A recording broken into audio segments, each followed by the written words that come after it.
So today, Mark, we want to talk a little bit about the history of Apex. So in a minute or two, just give us the high-level history of the company and your role in it, because you've been, the superstar that's brought this place from here to here, let's say, without using numbers. Sure. Well, back in the late 90s, I was a sales agent for several chemical equipment manufacturers, and we had a void. We could not supply our customers with repair services. So what we decided to do was to open up a repair shop, and we essentially located that in western Pennsylvania, in Farrell, Pennsylvania.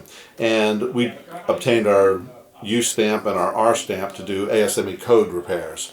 And this allowed our customers to take advantage of local services to help extend the life of their process equipment. Nice. At that time in the Rust Belt, it was a tough financial period for the steel industry, and we did some great things for the steel industry to help them extend the life of the chemical process equipment. Oh, that's great. Okay. And then, like, through the course of the years, you've taken the company and, like, tripled or quadrupled it in size, right? So what's been the main element of success of being able to do that? Because you've grown the company tremendously, and, it's a very admirable effort that you put in, and it's, you've dragged a lot of people along with you. You've been the spiritual and driving force of this. So what do you think's been like two or three elements of success to allow you to do that? Well, I think that some of the technologies that we developed over time, there are certain products that we design and build that very few manufacturers provide. Chlorine vaporizers, for instance. We're one of the few manufacturers that produce chlorine vaporizers. Again, we also do repairs and new equipment as well. I would say some of the metallurgies that we work with. We have over 150 weld procedures, many of them for corrosive resistant materials like tantalum, titanium, zirconium. And this allows us to offer product lines to our customers that have the longest lifespan in the industry in terms of wear and tear and resistance to corrosion and erosion. Right, great. And in terms of like staffing this team, like if you had to start today and somebody said, hey, like let's say there's another Earth somewhere else and you have to start this team up, what are your highest skilled workers that you have to put on this team to make it a successful team?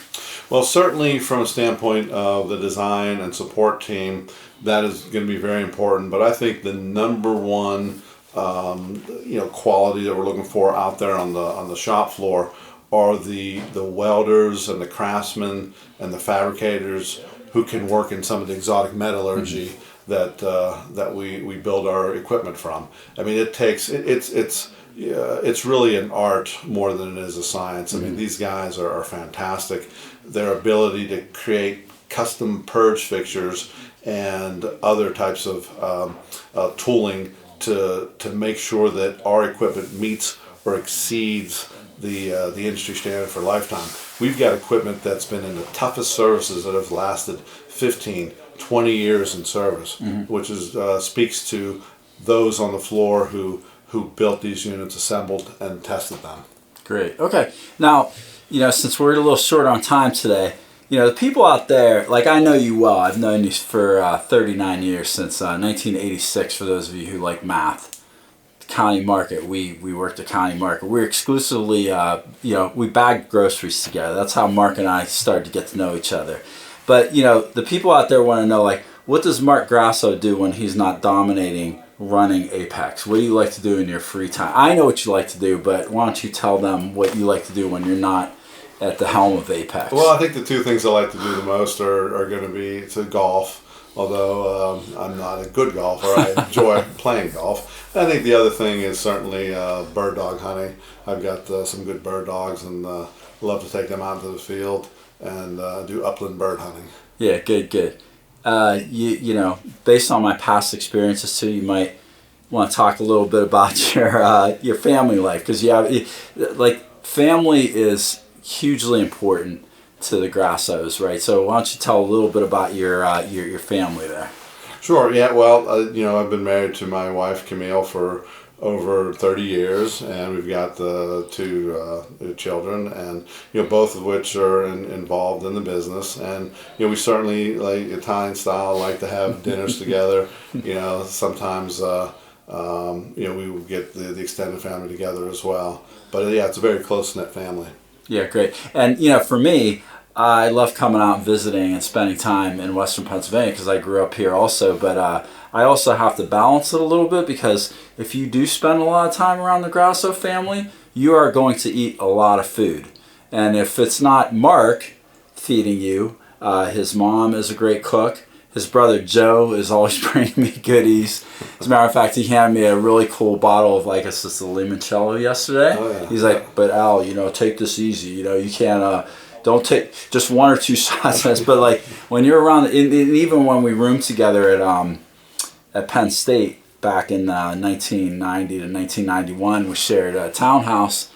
The Grasso parents would always come in with trays of food, right? So when they were coming into town, you better have an appetite, because you are eating. Even if you're not hungry, you are eating. But that's a hallmark of the family. So I just want to call that out. But so Mark, what do you see over we'll wrap this up now with, what do you see over the next 5 years for Apex? Like where do you see it going in terms of a company, in terms of its value add to the customers and growth and, business results, or, level of involvement within the industrial community, whatever it is? What's your vision for, say, the next 5 years?